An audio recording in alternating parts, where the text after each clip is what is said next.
प्यारे विद्यार्थियों, अर्धवार्षिक परीक्षा का पेपर देख रहे हैं हम। 2022-23 का हिंदी विषय है आपका 10th क्लास का। तो चलिए इसको देख लेते हैं कि इसमें कौन से प्रश्न आपके लिए आए हैं और कौन से इंपॉर्टेंट रहेंगे, आपके लिए पेपर कितना इंपॉर्टेंट रहने वाला है। तो यहाँ पर निम्नलिखित अपठित जो है गद्यांश को पढ़ करके प्रश्न जो पूछे गए हैं उसके आंसर्स आपको देने हैं। तो यहाँ पे देखिए प्रश्न क्या पूछा गया है। यहाँ पर किसान का जीवन बनाने में ही भारत का सर्वोदय है। ठीक है, तो यहाँ पे किसान का जीवन बनाने में ही भारत का सर्वोदय है, इस तरह से पेपर दिया गया है, ये पैसेज दिया गया है। इसमें पहला जो प्रश्न पूछा गया है, भारतीय किसान में कौन कौन से उल्लेखनीय गुण हैं। इस पेपर के सॉल्यूशन से पहले मैं आपको बता दूं कि आपके जो मॉडल पेपर्स जारी किए थे बोर्ड ने, जैसे कि इंग्लिश का मॉडल पेपर 2023 के लिए बोर्ड ने जारी किया था, आप देख सकते हैं ये स्क्रीन पे दिखाई दे रहा है। तो इसको हमने कंप्लीट सॉल्व कर दिया है। उसके बाद आपका हिंदी का भी मॉडल पेपर जारी किया गया था, जिसमें जयशंकर प्रसाद जी काशी के संगुनी शाहू के प्रतिष्ठित घराने में जो जन्मे थे उसके बारे में एक आया था पैराग्राफ, इसको हमने सॉल्व करवा दिया। हिंदी का कंप्लीट सॉल्यूशन है। उसके बाद हमने साइंस भी आपका हिंदी और अंग्रेजी माध्यम के लिए दोनों के लिए सॉल्व करवा दिया। इसमें 20 एमसीक्यू, 18 एमसीक्यू, 6 रिक्त स्थान और 1 नंबर के 12 प्रश्न, यानी कि टोटल 1 नंबर के 30 प्रश्न है। और फिर बड़े प्रश्न भी है, सभी को हमने सॉल्व करवाया, अथवा सबको लास्ट तक हमने सारे प्रश्न सॉल्व करवा दिए हैं। इसी तरह आपका संस्कृत विषय है, इसमें भी सब कुछ हमने सॉल्व करवा दिया। आपने काफ़ी रिक्वेस्ट किया था संस्कृत के लिए। और इसी तरह आपका मैथमेटिक्स को तो एकदम घोल के पिलाया है आप लोगों को। आप ढंग से अगर मैथमेटिक्स सीखना चाहते हैं या पढ़ना चाहते हैं या क्वेश्चन को समझना चाहते हैं तो इस मैथ के वीडियो को जरूर देख लेना। और इसके बाद जो है आपका सोशल साइंस यानी सामाजिक विज्ञान का पेपर भी हमने सॉल्व किया था, जिसमें हिंदी इंग्लिश वर्जन में हमने पूरा सोल्यूशन दिया है। सारा का सारा राजस्थान बोर्ड का मॉडल पेपर है 2023 का। जो वार्षिक परीक्षा होगा, अर्धवार्षिक परीक्षा जो हो रही है, इनमें सब में ये क्वेश्चंस जो है इंपॉर्टेंट रहेंगे आपकी। बिल्कुल पक्का पढ़ना पड़ेगा, ये चीज़ आपको ध्यान रखनी है। अब देखते हैं हम इसके क्वेश्चन पेपर को। तो यहाँ पर जो हिंदी का पेपर है, इसमें भारतीय किसान में कौन कौन से उल्लेखनीय गुण हैं। तो अगर आप पैराग्राफ पढ़ लेते हो तो इसमें किसान का जीवन बनाने में ही भारत का सर्वोदय है और भारत के का किसान जो है देखभाल कर चलने वाला है। वह सर्दियों से अपना काम चतुराइयों सदियों से सॉरी वह सदियों से अपना काम चतुराई से करता आ रहा है। वह जो है परिश्रमी है, तो ये गुण आपको देखने को मिल जाएगा। इस ठीक है, कड़ी धूप में जो है मेहनत करता है, ठीक है, और स्वभाव से मितव्ययी होता है। उसे जो है आप जो है पूरापंथी कहना जो है वो गलत लगता है। और बहुत सारे एक दो गुण जो है आप लिख सकते हो, उनमें सद्गुण होती है, उनकी प्रशंसा करनी चाहिए। ये सारे गुण आप जो है इसमें से एक एक गुण लिख सकते हैं। मितव्ययी शब्द का जो है आपको शाब्दिक अर्थ बताना है, यानी मितव्ययी शब्द का जो अर्थ क्या होता है वो आपसे पूछा गया है। तो मितव्ययी अपना होता है, जैसे कि ये कम खर्च करने वाला लिख सकते हो आप। मितव्ययी मतलब कम खर्च करने वाला, या अल्पव्यापी भी बोलते हैं। तो मितव्ययी का जो है आप आराम से जो है ये आंसर आप लिख सकते हो। पैसे कम खर्च करने वाला जो है मितव्ययी कहलाता है, सीधी सी बात। प्रस्तुत पद्यांश का उचित शीर्षक जो है भारतीय किसान जो है आप लिख सकते हैं। इसके बाद जो निम्नलिखित अपठित काव्यांश को पढ़ करके प्रश्नों के उत्तर देने हैं। तो यहाँ पे आपका काव्यांश दिया गया है एक चौपाल के कबूतर पर, इस तरह से। और फिर इसके बाद में जो है आपको पैराग्राफ को पढ़ते पढ़ते और इसके बाद में इसके आंसर्स को देने हैं। तो चलिए इसके आंसर्स क्वेश्चंस देख लेते हैं। इसमें आपको इस कविता में किसका महत्व दर्शाया गया है। इस कविता में जो है आप देख सकते हैं, अगर आपने कविता ढंग से पढ़ ली है तो यहाँ पे देखो, चौपाल के चबूतरे पर पहले एक पेड़ था। तो इसमें जो पेड़ों का जो है महत्व दर्शाया गया है, ठीक है। उसके अलावा जो है क्या है, देखो पेड़ की डालें कट गई हैं, इस तरह से जो है पेड़ का ही महत्व इसमें दर्शाया गया है। 10 हुक्के हो गए का अर्थ क्या है। तो 10 हुक्के हो गए का अर्थ जो है वहां पर बैठे हुए जो इतना बहुत ज़्यादा समय हो गया, जब कबूतर उड़ गए और 10 हुक्के हो गए, ठीक है, इस तरह से यहाँ पर।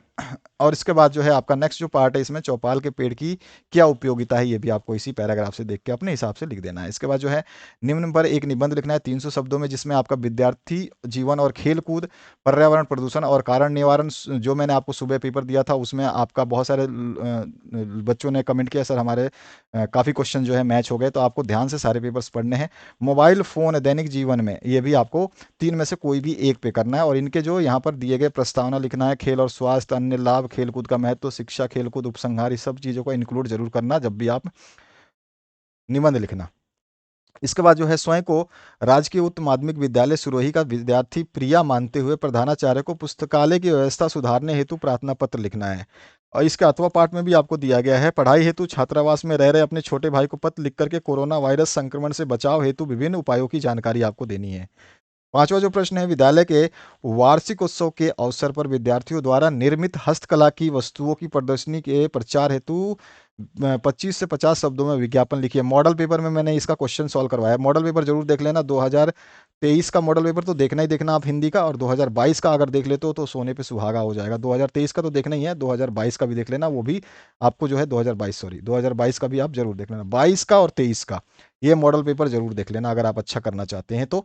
इसके बाद जो नेक्स्ट क्वेश्चन है, और सारे मॉडल पेपर हमने ही सॉल्व करवाए हैं, इसी चैनल पर मिलेगा, आप कभी भी सर्च कर सकते हैं, डिस्क्रिप्शन बॉक्स में लिंक है। आपको लिंक ना मिले तो आप कमेंट सेक्शन में हमसे लिंक मांग सकते हैं। आप कमेंट जो है किसी भी वीडियो में कमेंट करके सीधा बोल सकते हैं राजस्थान की 10वीं क्लास की प्लेलिस्ट की लिंक दे दीजिए, इस तरह से आप मैसेज कर सकते हैं। यहाँ पर पांचवा जो प्रश्न है, विद्यालय के वार्षिक उत्सव पर विद्यार्थी द्वारा निर्मित, जो मैंने बताया कि आपको ये विद्यार्थी द्वारा निर्मित जो विज्ञापन हमने तैयार किया है उसमें तो मॉडल पेपर जरूर देख लें। और यहाँ पर जो है आपका मित्र फूलों से बनी वस्तुओं, गुलदस्ते, हार, मालाएं आदि की बिक्री बढ़ाना चाहता है, उसकी सहायता के लिए भी एक विज्ञापन तैयार करना है, तो ये भी हमने विज्ञापन करवाया है। बहुत सारे मॉडल पेपर सॉल्व करवाए हैं, सभी में हमने करवाया है। खंड स की बात करें तो निम्नलिखित गद्यांश की सप्रसंग व्याख्या करनी है, तो हमने भी वहाँ पर आपको मॉडल पेपर में सप्रसंग व्याख्या मिलेंगी, उनको भी जरूर चेक कर लेना। बहुत सारे चीज़ें हमने करवा रखी हैं, बस आपके पढ़ने का इंतजार है। यहाँ पे इसका अथवा पाठ में भी है, आप चाहें तो वो करें या फिर इसका सप्रसंग व्याख्या कर दें, मैं नहीं जानता ये वाला, ठीक है, इसकी भी सप्रसंग व्याख्या कर सकते हैं कि इसमें आपको ये पाठ किस पाठ से लिया गया है, इसके रचयिता कौन है, या फिर इसके बाद में ये क्या पूरा लाइन बोलना चाहता है, बस यही लिखना होता है। सातवां जो प्रश्न है, निम्नलिखित पद्यांश, अब यहाँ पे कविता दी गई है दो, या तो ये अथवा वाला करें या ये, दोनों में से कोई एक ही का ही आपको सप्रसंग व्याख्या करनी है, ठीक है। इसमें अब कविता है, पहले वाले में गद्यांश था। इसके बाद जो है आपका खंड डी, खंड डी में जो है आपको क्या पूछा गया है, यहाँ पे 8 से लेके 19 प्रत्येक के अंक जो है प्रश्न के सामने है। अच्छा, निम्न में से भाववाचक संज्ञा कौन सी है, तो यहाँ पर देख रहे हैं मित्र से मित्रता बना है, तो ये भाववाचक है, मित्रता जो है भाव दर्शा रहा है, तो स ऑप्शन करेक्ट हो जाएगा। सरनाम के कितने भेद होते हैं, तो सरनाम के 6 भेद होते हैं, आप सभी को अच्छी तरह से पता है। माता के आंचल कृति के रचनाकार जो है शिव पूजन सहाय हैं, ऑप्शन करेक्ट हो जाएगा।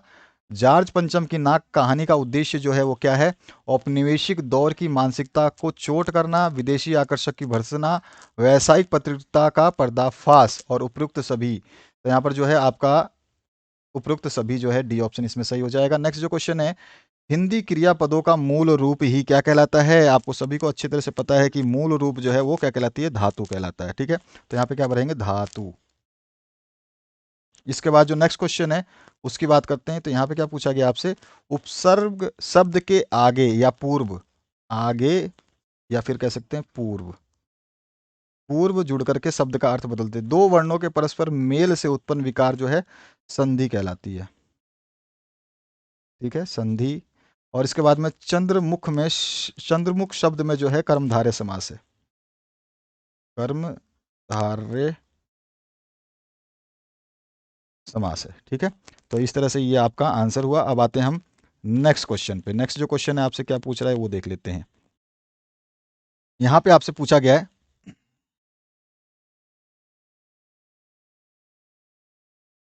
तिल का ताड़ बनाना, मुहावरे का अर्थ आप जानते हैं अच्छी तरह से, छोटी सी बात को खींचतान के कहना। क्रिया विशेषण की परिभाषा आपको दे देनी है। राम लक्ष्मण परशुराम संवाद में रामचरितमानस के किस कांड से लिया गया है, तो ये तो बाल कांड से लिया गया है। और क्रिया विशेषण की परिभाषा तो आप जानते ही हो, क्रिया विशेषण वो शब्द है जिससे कि क्रिया की विशेषता का पता चलता है। ये मैंने सुबह ही क्वेश्चन करवाया था आप लोगों को कि कर लेना, इसको आएगा आपके। और साना साना हाथ जोड़ी, यात्रा व्रत में भारत के किस क्षेत्र की यात्रा का वर्णन है, यह आपको अच्छी तरह से याद होना चाहिए। हमेशा आप लोग जो है ना ढंग से पढ़ते नहीं हो, और फिर आप जो है सिक्किम की राजधानी गंगटोक और युथनांग के बीच की यात्रा का वर्णन है, ठीक है।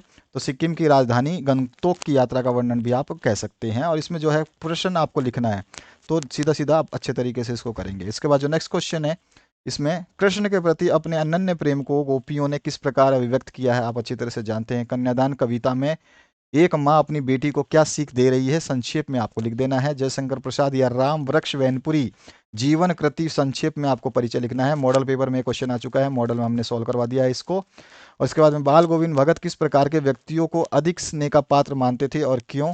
हालदार साहब को दूसरी बार देखने पर मूर्ति में क्या अंतर दिखाई दिया, और नार्गे ने धर्म चक्र की क्या विशेषताएं बताई हैं। साना साना हाथ जोड़ी पाठ के आधार पर आपको बताना है। इसके बाद जो है अट नहीं रही कविता के आधार पर फागुन ऋतु के सौंदर्य का संक्षेप में वर्णन कर देना है। लक्ष्मण के आचरण को सभा के लोगों ने अनुचित क्यों बताया। बताया ये आपको कंक्लूजन निकाल के बता देना है। अगला जो प्रश्न है, स्त्रियों को पढ़ाने से अनर्थ होते हैं, कर्तुकवादियों की इस दलील का खंडन द्विवेदी जी ने किस कैसे किया है, अपने शब्दों में जो है आपको लिखना है। और लेखक ने संस्कृति और सभ्यता के अस्तित्व का मूल आधार किसे माना है और क्यों। छाया मत छूना कविता के द्वारा कवि ने क्या संदेश दिया है, अपने शब्दों में आप लिख दीजिए। तो इस तरह का ये प्रश्न पत्र है। आशा करता हूं कि आप लोगों को इसका बेनिफिट मिलेगा। जैसा मैंने बताया कि मॉडल पेपर जरूर पढ़ लेना, सारी चीज़ें आपको अवेलेबल कराई जा रही है, उनको पढ़ते रहें। और आप भी अगर अपना पीडीएफ भेजना चाहते हैं सॉल्यूशन के लिए, तो आप व्हाट्सएप पे अपने पेपर का पीडीएफ साफ भेज सकते हैं। साफ होना चाहिए, अन्यथा उसका सॉल्यूशन नहीं कर पाएंगे। Thank you very much, have a good day.